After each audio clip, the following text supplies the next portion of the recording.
2. You will hear a number of different recordings, and you will have to answer questions on what you hear.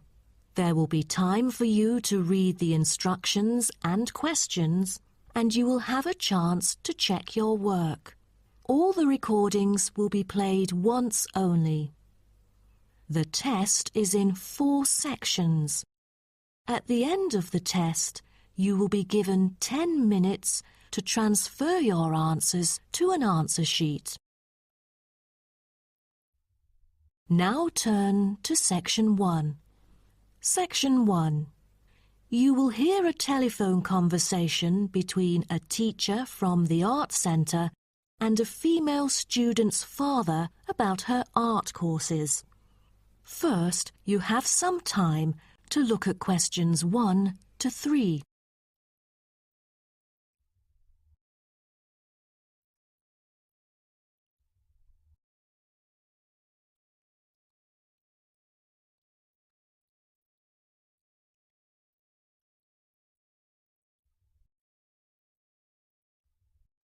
Now we shall begin. You should answer the questions as you listen, because you will not hear the recording a second time.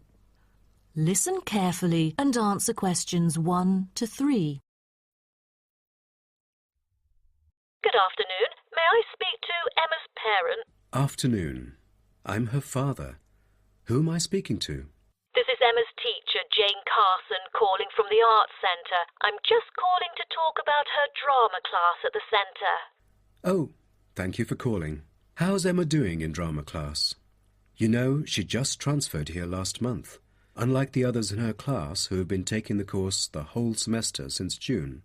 So I'm a bit worried that she might not fit in so well. There's no need to worry. She exhibits a strong performance in her drama class. Is that so? Yes, she didn't adapt to the new environment as quickly as I originally expected, and seemed a bit shy at first, but a few days later she made a couple of friends and became more talkative and also more involved in class. Emma really is a role model for others because she has always been an active participant during class. She voices her own ideas and is very creative. I didn't expect that. But I can tell that she really enjoys the course, because she's been talking about it at home frequently these past few weeks. That's great to hear. Interest is always the best teacher.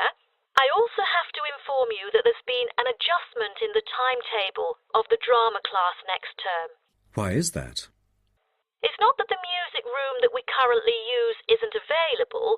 As there are too many enrolling for the coming semester, increased class size means that space is limited to house the whole class. Also, the new classroom we use is not available during the current time frame, so I'm afraid we have to change the time for it. I see. So when would it be? As you know, the current class begins at 3:15, but the new time of the drama class would be 4:45. I'm afraid I have errands to run during that time. On the other campus, the class still begins at 3:15, but for the campus Emma goes to, it is the only time available for drama class. Oh, I see. I have to make adjustments to my course schedule then. No problem. Before you hear the rest of the conversation, you have some time to look at questions 4 to 10.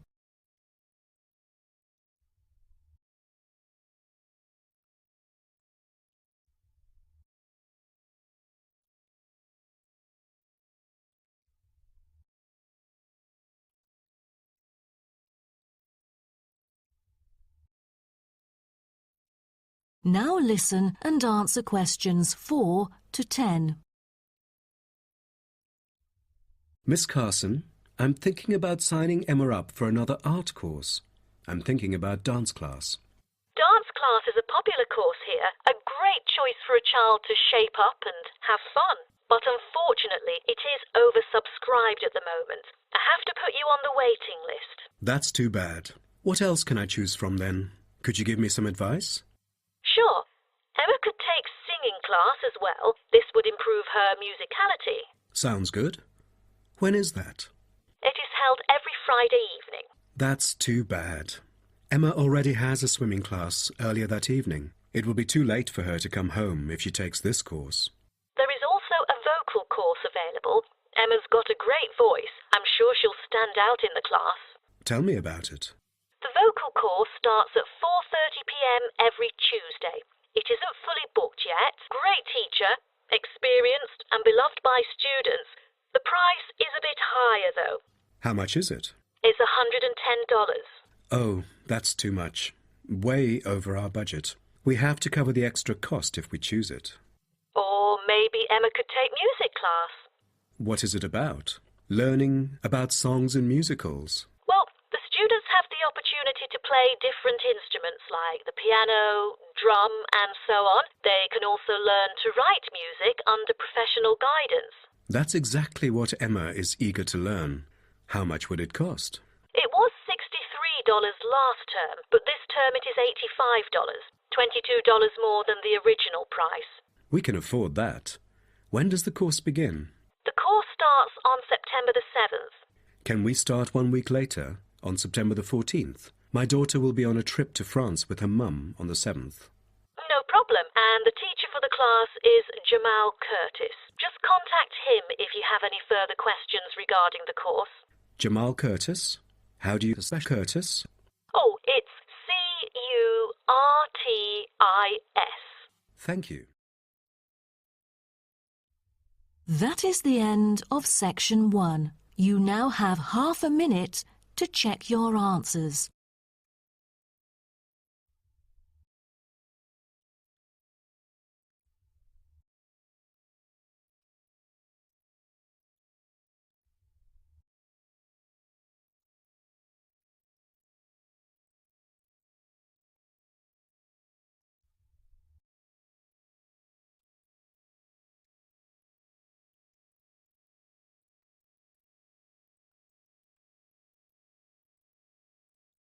Now turn to Section 2.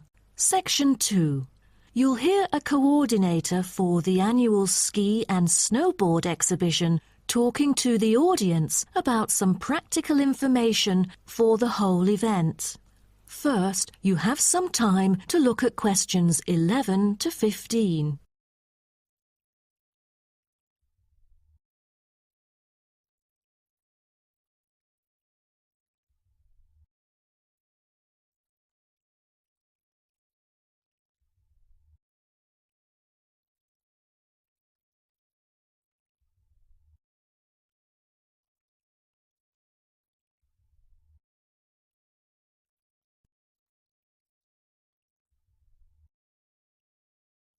Now, listen carefully and answer questions 11 to 15. Good morning, everyone, and welcome to the annual ski and snowboard exhibition held from April the 8th to 17th. I am Mary Granger, coordinator of the event this year. The 10-day event features many highlights. As a snow sports lover, I know you are looking forward to a great time here. Now, I'd like to offer you some practical information about the whole event and what to expect from it. This might be the first time coming here for some of you, so for those who are still wondering about the right accommodation, I recommend Sky Hotel. It has its own health and sports clubs, just like most of the hotels here, but I love it because of its incredibly cosy beds, which guarantees good rest after an exhausting day of exploration. If you haven't brought your own equipment, like poles, boots and skis, they are available for purchase or rent at Ski Set or Snow Rental. The exhibition this year provides a colourful look into the history of skiing and an inspiring peek into the future prospects of the sport. Apart from the fascinating photo exhibitions and the most up-to-date skiing gear like always, this year we have added 4 computers which can imitate the process of skiing, ensuring the same physical activity and sensations that appear during the skiing process on downhill slopes. But I have to warn you that it might be quite time-consuming to line up for the free trial experience. Many have posed the question as to how to enter the skiing and snowboarding competition. Well, rather than filling out the back of the entrance ticket or bombarding the committee with emails, The most effective method is by checking out the exhibition newsletter delivered every month for availability. At the most beloved local event, the exhibition has also drawn attention from the press. Last year, massive media coverage was on the worrisome amount of snowfalls. In order to avoid the same predicament, several artificial skiing slopes have been built. With more participants this year, we have lowered the entrance fee, which has been widely reported to local newspapers. A bonus for our participants is the ski programme. It offers a wide variety of lessons and sessions with qualified instructors, ensuring that all ages and abilities are catered to, from the first-timers to seasoned amateurs. I strongly advise you to sign up for the programme, as it is offering an unprecedented 30% discount. That's mainly because we are cooperating with the programme organiser, who promises affordable prices only for the participants of the festival this year.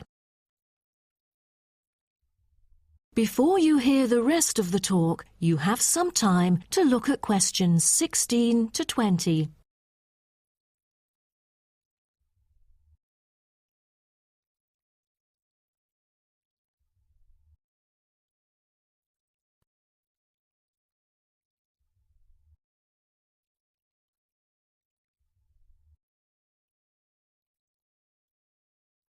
Now listen and answer questions 16 to 20. Now, I would like to introduce you to the list of presentations during the following week so that you can better plan your schedule. The first presenter, Simon, is one of our best ski instructors. As an experienced instructor, he will inform you about the dangers that face skiers and snowboarders. Accidents happen mostly to those who are careless or ignorant. Good risk management involves considering both the probability and consequences of an accident. The next speech, titled Solution, is given by Jamie Kurt. A list of problems may occur to novice skiers and snowboarders, so he is going to offer useful information for first-timers on choosing the appropriate gears, the right dress code, and ways of protecting your skin. For instance, some of you may have rented the skiing equipment, but rental footwear is notoriously uncomfortable. Then, Jamie will provide instructions to help make your footwear fit better. The third speech is about a documentary introducing skiing and snowboarding and the difference between the two sports. It also depicts a group of snow lovers exploring new slopes with breathtaking views. The director, Andy Fisher, will be there, addressing the whole shooting experience. The fourth talk is about the tricks of skiing, presented by Harry Tyson. It is most useful for those who have already tried skiing, yet still need more practice to master the sport. Harry will teach you how to turn more skillfully. A lot of people can keep their skis roughly parallel, but there's no point if you make it hard to work with and slide around out of control. Useful exercises will also be suggested to improve your parallel skiing technique so that you can tackle steeper slopes and enjoy yourself more. Jason Smith will be the last presenter, mainly addressing towards advanced skiers. He manages to apply snow climbing into skiing. Climbing in soft snow, you are floundering around. Walking becomes harder. So, a good trick during climbing is to maintain a wider gait, approximately shoulder width, so that you are more stable while walking. This works for skiing as well. That is the end of section 2. You now have half a minute to check your answers.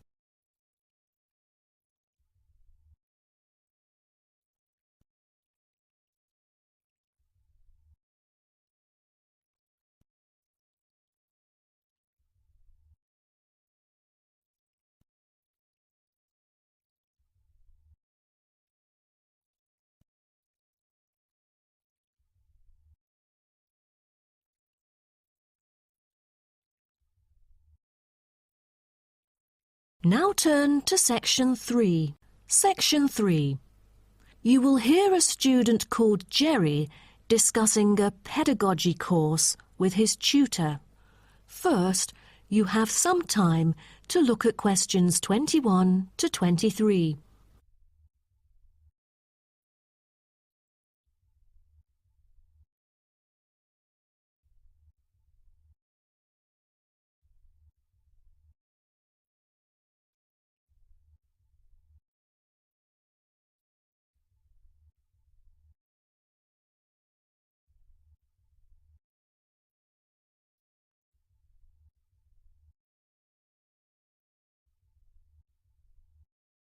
Now, listen carefully and answer questions 21 to 23. Jerry, how did it go with preparing your lessons? Is there anything you would like to discuss? Well, this is actually the first time that I have ever taught in an elementary classroom. After 8 years of learning pedagogy, I want to practice what I've learned in an instructive manner. But I'm a bit stuck right now. The topic I want them to research is a bit hard for pupils. I'm afraid that they won't be able to handle it on their own. So I need new ideas on designing more effective teaching methods. Mr. Carter, do you have any suggestions? Well, you should probably read this book called Professional Learning, written by J.K. Simmons. He is a professor who just transferred here last semester, but is already popular amongst the students for his creative teaching methods. There is an extensive range of learning approaches mentioned in the book, including approaches for team research, which might be helpful to you. You mean dividing the students into groups to do research? I've never thought of this before. How does it work? Professor Simmons has already demonstrated how efficient this approach can be. Basically, it aims to increase cooperation between students so they can present the results in a collaborative fashion. It helps them to develop their own voice and perspective. I'll check out the book as soon as possible. It seems I can borrow some of the essential concepts and work them into my course design. Before you hear the rest of the talk, you have some time to look at questions 24 to 30.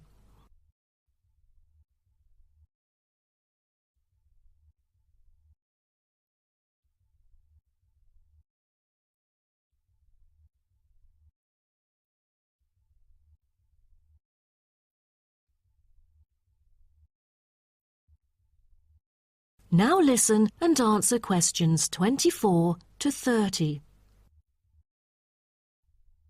Well, I was thinking maybe I could use both observation and non-observation as a part of my teaching methodology. Could you take a look at my teaching plan? Sure. What kind of observational methods do you have in mind? For the observational part, I intend to include 2 approaches. First, the pupils can assess each other's behavior. I feel that reviewing fellow students through criteria-based reference evaluation allows constructive feedback. It can also improve their understanding of the subject material. That's a smart move for a large class that would be hard to observe all by yourself. Also, you might want to get the feedback from several different individuals rather than just one. So how do you plan to carry out the peer assessments? Oh, every pupil will be required to write a diary, which includes group projects, presentations, and in-class discussions. They'll put down their remarks. I'll collect them on a regular basis, which can also help me see whether they can keep up or not. Good. What else do you intend to do? Besides that, I also plan to do video recording. I've already purchased a camera, just in case I miss anything important. I can go back and review their performances anytime I want. Would you record every in-class activity? No, I'll just keep track of an in-class simulation, which would require every pupil to fully participate. Students will act as members of a city council meeting, discussing issues like whether or not prohibition should be instated in the United States. This kind of teaching method is both inspiring and challenging. I can't wait to see how yours works out. Do send me a copy of the assessment afterwards, will you? No problem. So, what do you have in mind for the non-observational approaches? Well, my plan is to quantify the statistics. Numbers do not lie. It is the most direct way to measure their performance. See how well they've learned. Where does the data come from? I'll evaluate the test results, including the midterm, final exam, and pop quizzes, which would only take up about 40% of the overall assessment. Sounds like a lot of tests and assignments. Please remember that you don't want to wear out your students. Keeping them engaged is the key to efficient learning. Once they are exhausted, they just stop trying. Oh, I haven't thought about that. You are right. I don't want to frighten them with tons of assignments and exams. I'll make note of that. Thanks for the advice. I remember last time you mentioned questionnaires, right? That's true, but it is not for my students. In fact, they have to design their own questionnaires and choose the respondents using the internet. As a complement of other teaching activities, it would deepen the creative learning process. Is that all? Oh, the pupils will have to conduct interviews of their own, and for this, they get to choose anyone they like, including relatives, friends, and acquaintances to answer the questions. Seems to me that you have figured out most of your teaching methods, but you still need to polish some of the activities. That is the end of section 3. You now have half a minute to check your answers.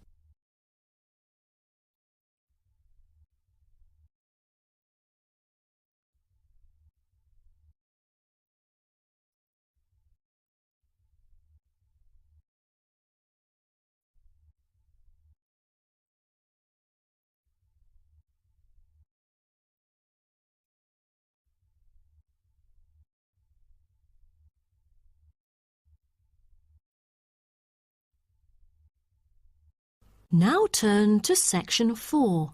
Section 4. You will hear part of a lecture about urban migration. First, you have some time to look at questions 31 to 40.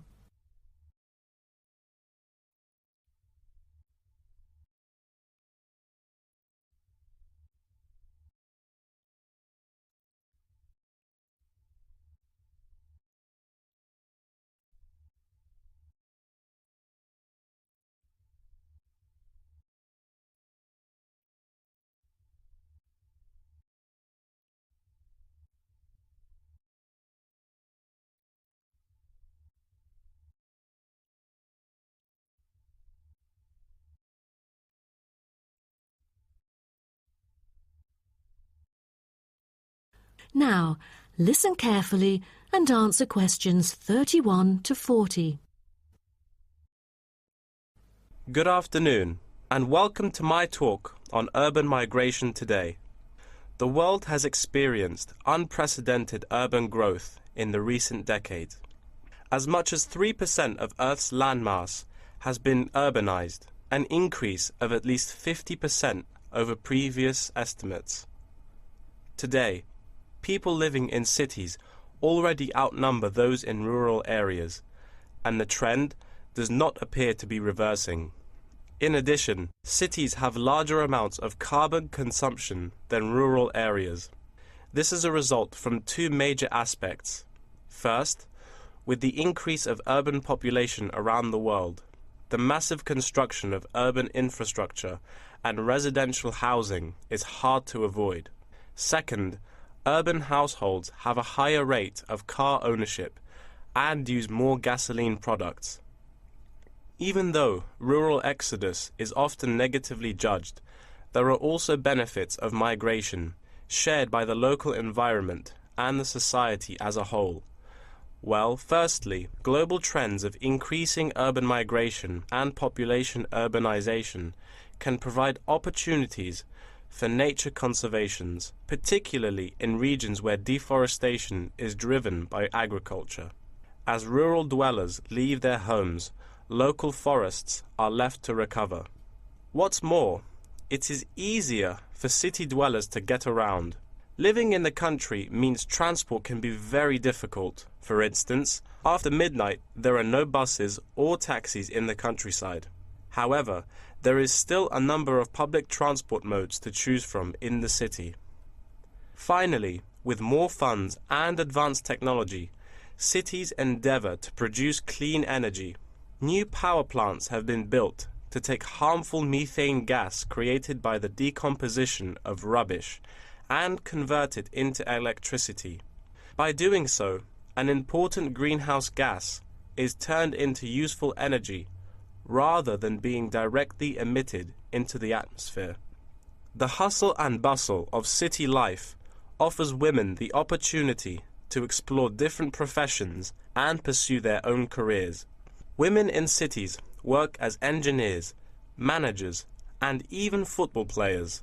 This change of roles has affected their marital status and family life. More women are choosing their careers over marriage, which raises the graph of late marriages. As a result, more are remaining single well into their late 30s. They want to be independent and earn money on their own. It is also easier for them to get a promotion while working in the city. Women are slowly achieving wider participation at work, while in rural areas, the mindset is still very conservative.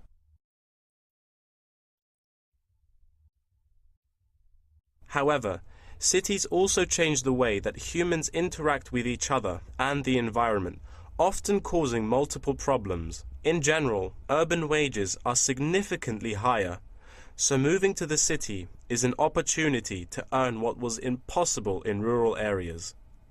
However, the wage difference is often offset by the higher cost of living and absence of self-produced goods, including subsistence farming. A sizable proportion of new corners attach greater importance to money and gradually abandon their former way of life, thus risking losing their culture. These new city residents are also faced with another problem. According to statistics, crime rates are significantly higher in densely populated urban regions than in rural areas. For instance, property crime rates in our metropolitan areas are 3 to 4 times as high in comparison to the rates in rural communities. Immigrants, upon arrival into cities, typically move into the poor, blighted neighborhoods because that is where they can afford to live. Crime in these areas is high and reflects poor living conditions, as these neighborhoods experience great levels of poverty. This pattern also occurs for violent crimes, which is much more common in large urban areas than elsewhere. In addition, traffic congestion and industrial manufacturing are prominent features of the urban landscape, which take their toll on the natural environment and those who depend on it. Air pollution from both cars and factory emissions affect the health of countless urban residents. Rural to urban migration can boost the urban economy. With a better economy, cities provide their residents with better welfare, but the concentration of services and facilities such as education, health, and technology in urban areas inevitably contributes to greater energy consumption. Another problem with life in the city is traffic congestion. It makes people late to work and thus stresses us out before we even get there. Deliveries can't arrive on time, gas costs money. The quality of life of those commuters starts to decline. What's worse is that if congestion makes it harder to match the right workers to the best jobs, it is economically inefficient as well. That is the end of section 4. You now have half a minute to check your answers.